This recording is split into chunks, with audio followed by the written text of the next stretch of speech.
All right, welcome back. For today's class, we are going to quickly recap the mean and median take-home problems that I gave you from last class. We'll look at those first, and then we will move into learning more about range, standard deviation, and finally understanding how to apply the z-score formula to real-world application problems.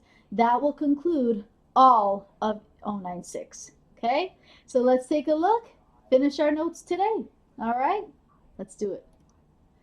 Example 3 that you were to take home with you, you were asked to find the mean and the median for each of these examples. I am hopeful that for each of these you wrote out your data values from smallest to largest, and then to find the median you identified the exact middle value. So as we notice here, these go away, these go away, these go away, and you see that 8 happens to be the exact middle. So the median for our sample is simply 8.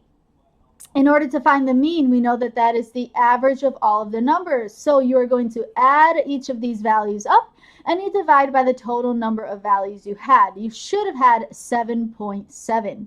Do the same things for the next two examples. You should have found that your median was 48.5 and your mean was 53.8. And for your last problem, your median was 8 and your mean was 7. So I'm hopeful that your work agrees with mine. Let's turn the page so that we can continue with range and standard deviation. So we have something called measures of variation. So first off, I want you to look at the distribution of chocolate chips in this particular chart. We have two different types of cookies. We have regular Chips Ahoy, and we have something called Bond cookies. Now, what we've illustrated here with this diagram is for each of these points here that represents the number of chocolate chips in that particular cookie, right? So for instance, in our first cookie, we notice we had 18 chocolate chips, okay? So essentially it's like saying, let's map out how many chocolate chips are in each of these cookies. Notice that you had 1, 2, 3, 4, 5 cookies that all had 20 chocolate chips. Notice you had 1, 2, 3, 4 cookies that all had 22 chocolate chips, and so on and so forth. Notice that the smallest number of chocolate chips were 18 in a Chips Ahoy cookie, and the greatest number of chocolate chips in a cookie was 30. And that's specific to Chips Ahoy. Now, if you look at Bond cookies, do you see how they're more consistent? You have way more cookies that are in the 23 to 25 range in terms of the number of chocolate chips. And I apologize, I meant 19, not 18. So notice with your Bond cookies, you're more consistent, right? You're expecting that if you take one of those delicious cookies and you eat it, you're going to have anywhere from 23 to 25 chips in each cookie. Whereas with Chips Ahoy, you can get an assortment of values. So that's going to lead us into this idea of measures of variation in terms of range and standard deviation. Notice we have our formula here that the range is your maximum data value minus the minimum data value. So we want to first identify the ranges of the Chips Ahoy and the Bond cookies above. So we're going to start with Chips Ahoy. So let's go ahead and write Chips Ahoy. And to determine the range, we're going to take the cookie with the greatest number of chocolate chips, and that is 30 chocolate chips. And we're going to subtract the cookie with the smallest number of chocolate chips, and that is 19. When we take the 30 and we subtract the 19, you should have that the range is 11 chocolate chips. We're going to do the same thing for Bond cookies.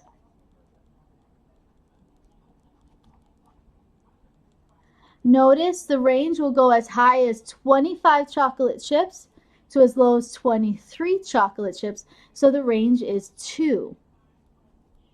So essentially, notice that the 11 essentially tells us that there's a variation of 11 chocolate chips from the greatest to the smallest. So there's a lot of variability. Whereas with our bond cookies, since our range is only 2 chocolate chips, only 2 chocolate chips tends to separate the largest from the smallest. So you know that you're way more consistent when it comes to the bond cookies.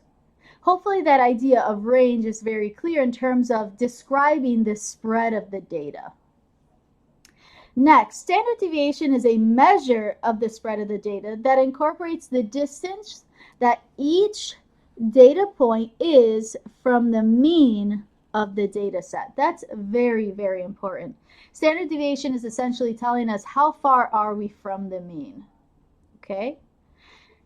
I would like you to note that small s, lowercase s, is a symbol for sample standard deviation. And I want you to notice that our Greek letter sigma, notice it's kind of like a 6, but it's flattened. It's like that 6 tail is flattened, nice and, right? So you have your sigma with the flattened 6 here. Sigma is the symbol for a population standard deviation. Let's turn the page and I'll show you how to find it. First, we have the formula for the standard deviation of a sample. S is equal to the square root of the sum of the differences between the raw data value and the mean squared divided by the number of values we have minus 1. If we wanted to, for instance, and I'm just going to write this here for your reference, if you want the formula for the standard deviation for a population, it would look almost identical, right? First off, S would not be S. In this case, it would be sigma, right? And the formula is only slightly different. So we still are adding all the squared differences. Oops, we don't need that there. X minus X bar squared. But this time we're dividing it by n instead of n minus 1. So with our sample, we divide by 1 less than the total number of values we have. For the population, we divide by the total number of values we have. So I'm going to walk us through only one of these problems because essentially they're both identical in the process. I'll do one and you can take the other one home to try it on your own. So for example 6, we want to find the mean and the standard deviation for the following set. The first thing we are going to do is let's calculate the mean by adding all of our values. So we have 2 plus 3 plus 6 plus 7 plus 9 plus 3. And if it's helpful, I can go ahead and write that down. 2 plus 3 plus 6 plus 7 plus 9 plus 3. Add all 6 of those values together. And after you add all 6 of those values together, you get 30. And then you're going to divide by 6. So your mean in this case is 5. Next, because we want to calculate standard deviation by hand, what I'd like to do is walk you through a process that you can use to help you find the standard deviation for any set of data. We're going to start off by constructing a chart. So our first column is simply going to be our X values, our raw data values. So our raw data values in this case are 2, 3, and if you want, we could write this in order. So 2, 3, 3, 6, 7, 9. 2, 3, 3, 6, 7, 9. We can start there. Notice in our formula, we have X minus X bar. So our second column, we're going to call X minus X bar. As a reminder, X is our raw data value, and X bar represents our mean. In this case, our mean is 5. So for our first cell here, we're going to take our raw data value and subtract the mean. So 2 minus 5 is negative 3. Let's do it again. 3 minus 5 is negative 2.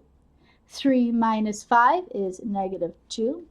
6 minus 5 is 1. 7 minus 5 is 2, and 9 minus 5 is 4. The column header should guide your calculations. Because it says X minus X bar, just think about it logically. You'll take each raw data value and you'll subtract the mean. Next, notice in our formula that x minus x bar is being squared. So that's our next column header. You're going to take each of the differences and square them. So think of it logically.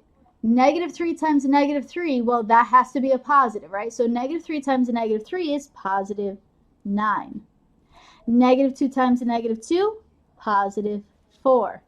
Again here, 1 squared or 1 times 1 is 1. 2 squared or 2 times 2 is 4. 4 squared or 4 times 4 is 16. Excellent. So the first thing is we listed our raw data values. Our second step was to subtract the mean from each of our raw data values. Our third step was to square each of these values. Remember that when you square a negative, it always becomes positive. So that's why we have no negatives here. Notice for our formula, we have this Greek letter sigma, capital, right? So sigma in this case means to add everything up. So we are going to add all of our values, okay? So what I'm going to note here is that sigma x minus x bar squared is equal to, remember, this is just the total of everything. So we have 9 plus 4 plus 4 plus 1 plus 4 plus 16. So essentially we should have 38. So 9 plus 4 plus 4 plus 1 plus 4 plus 16, again, just double checking, is 38. So we just figured out the sum of this column, the sum of all of our squared differences. Next, according to our formula, we're going to notice that the S, our standard deviation, is found by taking the square root of the sum of our squared differences, which is 38, divided by the number of values we have minus 1. So 1 less than the total number of values. In this case, we have 1, 2, 3, 4, 5, 6. So our n is equal to 6, which means n minus 1 is equal to 5. So what I would urge you to do is when you take your calculators, you could do this in two ways. You can simply take 38 divided by 5, so you have 7.6, and then you could say, well, let's take the square root of 7.6. So second x squared, 7.6, enter.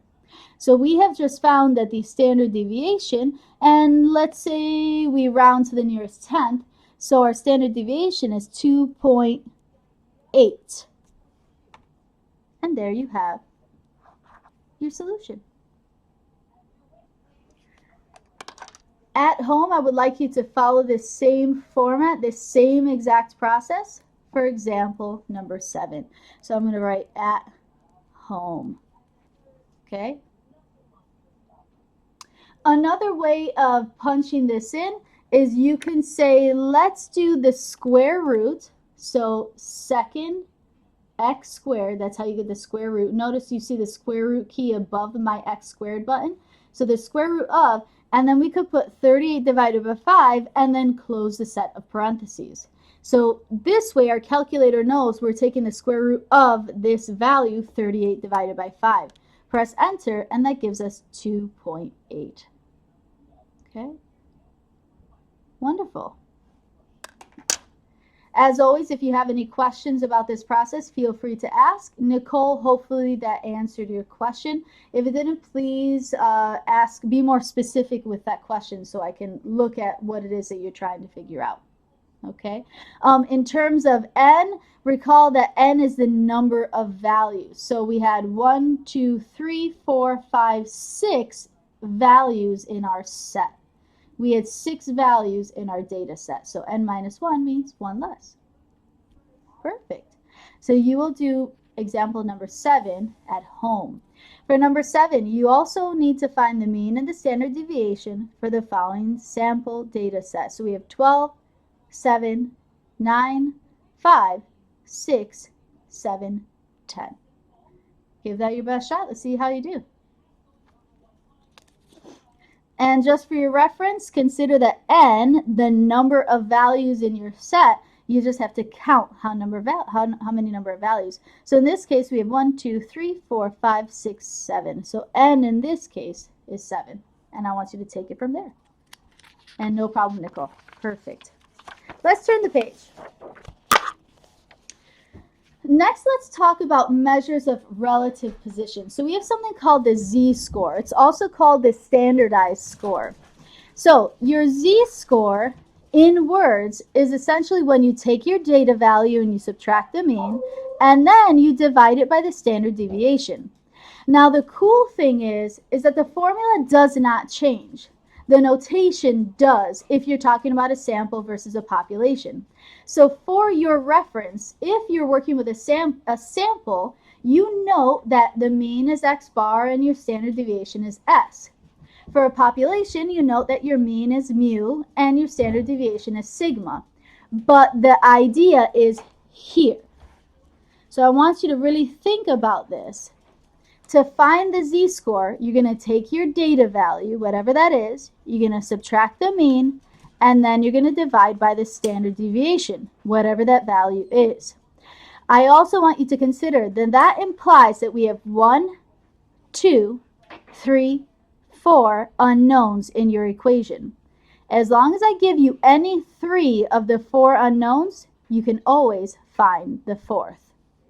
And I'll prove that to you with the examples that are ahead. Note here, you should always round your z-scores to the hundredths place. So 2 decimal values. Okay, so 2 decimal values to the nearest hundredths place. Okay, let's try a problem and see how this works. A sample of fish was obtained from Keuka Lake. If the mean length is 14.2 inches, by the way, as I work through these problems, I'm always either underlining or writing pieces of information down just so that I kind of collect all of that and keep it organized. So for instance, for me personally, when I see mean length is 14.2 and I know I'm talking about a sample, I'm going to write that the mean x bar is 14.2 inches. That's going to be helpful in terms of organizing your information. So the mean length is 14.2 inches with a standard deviation of 2.7 inches. So again, standard deviation for my sample is S, and we know that standard deviation is 2.7 inches. Next it says, what is the z-score? So we don't know z, so I'm going to put z is question mark. For a fish that is 18 inches long. There are 4 unknowns in every z-score formula. Z, x, x bar, or s. We don't know z. S is 2.7. X bar is 14.2, which means 18 inches must be x. So we'll write that x is 18, in which case 18 represents our raw data value. So let's plug it in. Z is equal to x minus x bar all over the standard deviation. Do this piecemeal. You'll do 18 minus 14.2 first, just to start off. That gives you 3.8. Then you'll take 3.8 and you'll divide that by 2.7. When you punch this into your calculator, you get 1.407407407. We want to round to 2 decimal places or to the nearest hundredths place, which means our answer is going to be 1.41. And that is our standardized score. A fish that is 18 inches long has a z-score of 1.41. Let's do it again. All of Professor Smith's exams were graded. The population mean score is a 72 points with a population standard deviation of 4.9 points. So the mean score in this case for population, mean is mu. Our mean is 72. And our standard deviation, which is that 6, right, but with a flat tail. So our standard deviation, or sigma is 4.9. So 72 points and 4.9 points. If Nick scored a 65, what is his standardized score?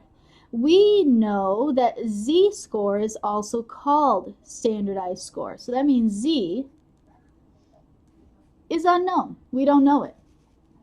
But what we do know is that x must be the raw data value. It must be 65. So we use z is equal to, we use the same exact formula. The raw data value minus the mean divided by the standard deviation.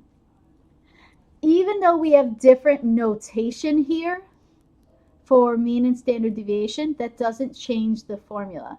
Raw data value minus the mean divided by standard deviation. Boom, done. Don't overthink it. Next, we have 65 minus 72. That'll give us negative 7. Then take negative 7 and divide it by 4.9. When we do this, we get a z-score of negative 1.43. And I'm going to show you what I have punched into my calculator. When we took the negative 7 and divided by 4.9, we had negative 1.4285, etc. So round to 2 decimal places, negative 1.43. And that's our z-score.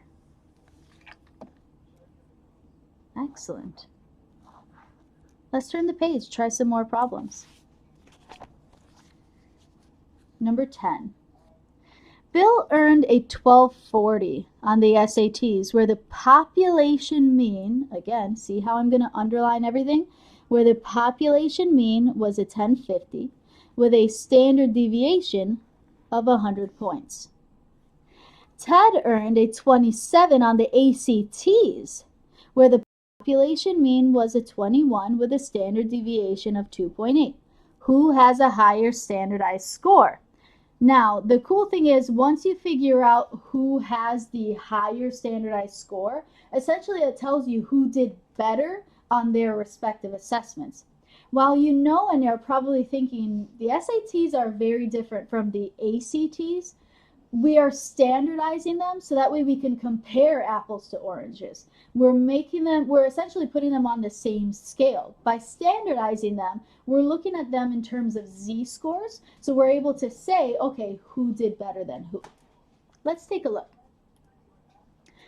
I want to organize my information by writing out 2 columns, SATs and ACTs.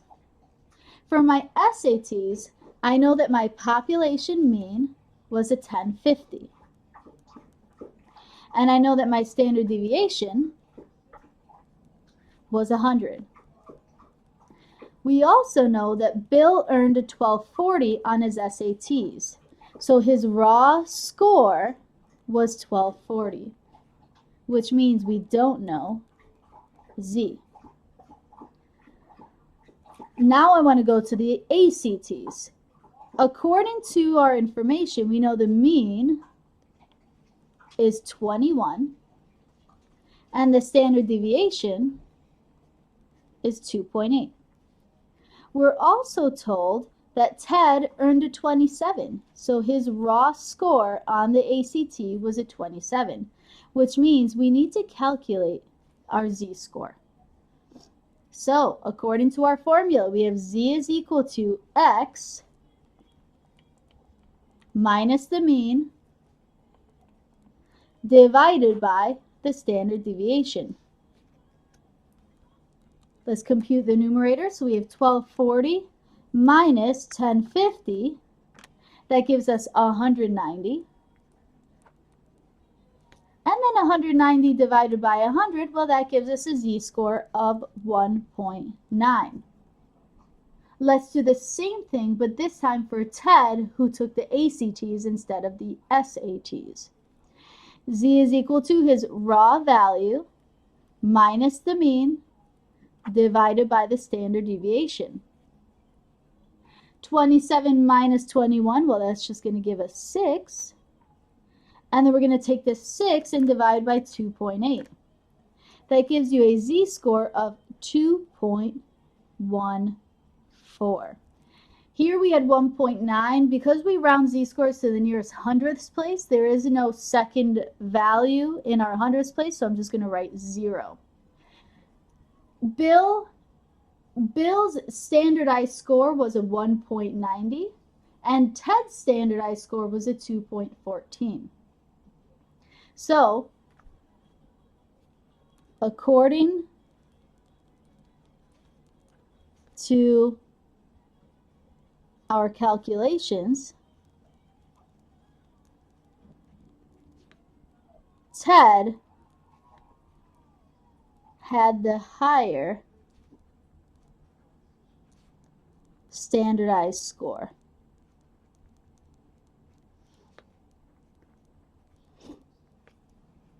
So essentially what I want you to think about in terms of standardized score is that with respect to the rest of the population who took these tests, Ted outperformed Bill with respect to the rest of the population. So since Bill only had a 1.9, which is great, right? It's higher than the mean.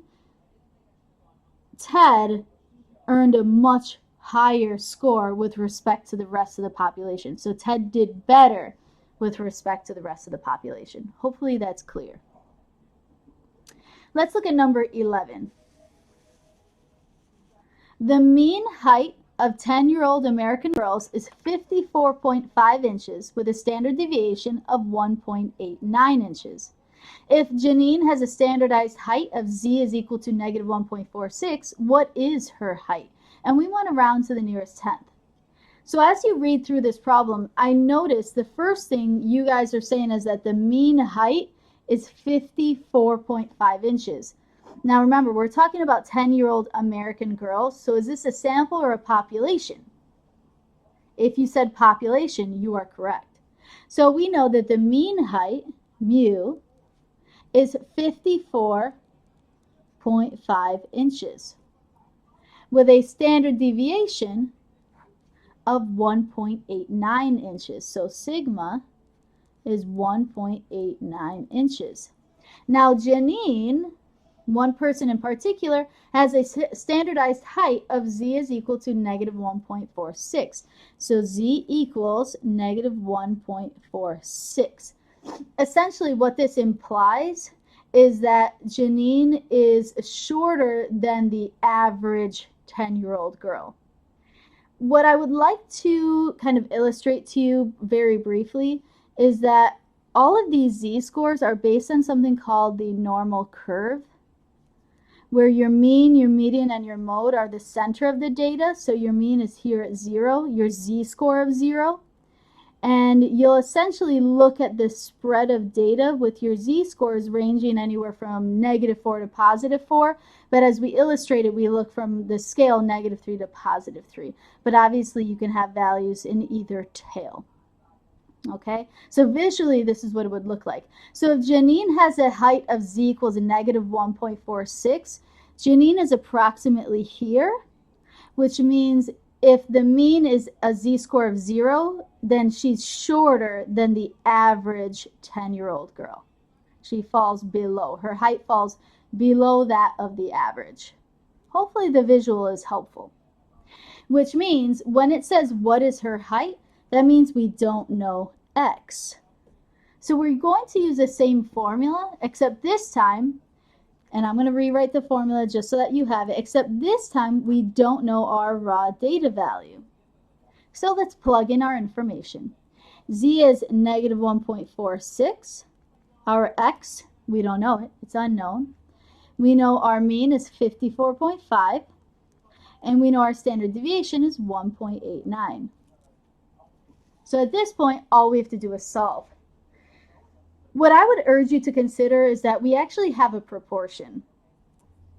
A proportion is when you have a fraction equal to another fraction. This is something we covered way back in Unit 1, actually, when we discussed ratios and proportions. So back in Unit 1, when we had a proportion, a fraction equal to a fraction, we were allowed to cross multiply to solve. So I'm going to go ahead and circle what it is that we're going to cross multiply. Okay? So here we have 1 times x minus 54.5. So 1 times this expression is x minus 54.5.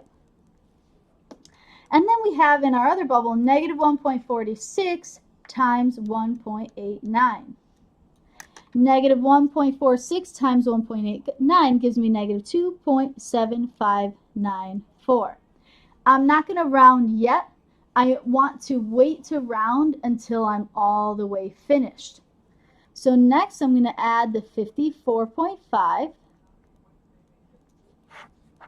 And Brittany, thank you for sharing that answer. Let's see how it compares to mine. So we add the 54.5 and we get 51.7406. Excellent job, Brittany. That's exactly correct. Because we want to round to the nearest tenth, what we can say is that Janine has a height of 51.7 inches. And we have just answered example number 11. Notice we still use the z-score formula, but the only thing that we're missing this time is the actual raw score. What Janine actually scored in terms of her height, like what is her actual height. Plug in all the other values, and all you have to do is solve. Let's turn the page. Try a couple more problems.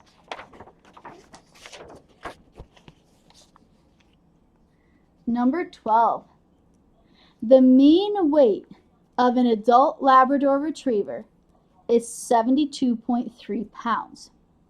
Because we're implying that the average of all the adult Labrador Retrievers are 72.3, I would hope that you notice that this is definitely based on population statistics. So the mean weight, mean is mu, right, is 72.3 pounds. Jack was told his Labrador Retriever has a standardized score of 1.45. So we know his standardized score, which is another word for z-score, is 1.45. We're also told that he weighs 77.6 pounds. Because we know his raw score, his actual weight, that represents our x, our raw data value, and that's 77.6 pounds. Then it says, what is the approximate standard deviation for the weight of an adult Labrador? What that implies is that we don't know the standard deviation for this population. So we're going to go ahead and note that the standard deviation is unknown. When we answer this, we want to round to the nearest hundredths. Fortunately, because we're talking about normal distributions, hence the standardized score, we're going to use the z-score formula. So z is equal to the raw data value minus the mean divided by the standard deviation. The z-score is 1.45. Our raw data value is 77.6. Our mean is 72.3. And our standard deviation is unknown. So I'm just going to leave it sigma, if you're okay with that. We still have a proportion. Okay, so essentially we are still able to cross multiply. What you may notice is that we can combine like terms. So why don't we combine like terms first? 77.6 minus 72.3 gives us 5.3. 1.45 is equal to 5.3 divided by sigma. Again, we still want to solve. So since we have a proportion, let's go ahead and cross multiply. 1.45 times sigma is 1.45 sigma, and 1 times 5.3 is 5.3. We want to solve for sigma, so since it's 1.45 times sigma, we're going to divide both sides by the coefficient in order to get sigma by itself. When you take 5.3 and you divide it by 1.45, you get a value for sigma of 3.655, etc., etc. According to our word problem, it has asked us to round to the nearest hundredths. So 2 values or 2 places after the decimal. So to the nearest hundredths implies that our standard deviation for the population would be 3.66 pounds. And there you have it. So the standard deviation for the weight of an adult Labrador Retriever is 3.66 pounds. We have one question left to round out our notes, so why don't we just do that one together? The mean 096 final assessment score from fall 2019 was an 81.5. Okay, so the mean 096 final assessment score, so this is from all the students who took 096, their mean score was 81.5. So I'm going to use population parameters as well. Because we're not talking about one class, we're talking about all the students who took 096. So we have 81.5 as our mean. We are then told it has a standard deviation of 3.2 points. So standard deviation of 3.2 points. If a student received a standardized score of 2.50, what was that student's score on the 096 final assessment? Standardized score refers to your z-score, and the z-score is 2.50. So I want you to just recognize right now that because that student got a z-score of 2.50, it's in the upper part of our normal curve. We know that that particular student scored really, really high. They did very well with respect to the rest of the students who took that assessment. Okay, so let's figure out what that student got on his or her 096 final assessment. So we have z, which is 2.50, is equal to x, the raw data value, which we don't know, minus the mean, which is 81.5, divided by the standard deviation, which was 3.2. Same thing, we have a proportion, so let's go ahead and cross multiply. 1 times x minus 81.5 is x minus 81.5. And then we have 2.50 times 3.2, which gives us 8. We add the 81.5, and we note that x is 89.5. So we can say that student earned a score of 89.5% on their 096 final assessment.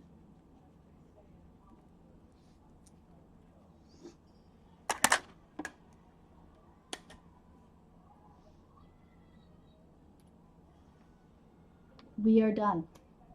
We have officially finished all of our guided notes for Math 096. Congratulations, you made it to the end of the course. Bye, everyone.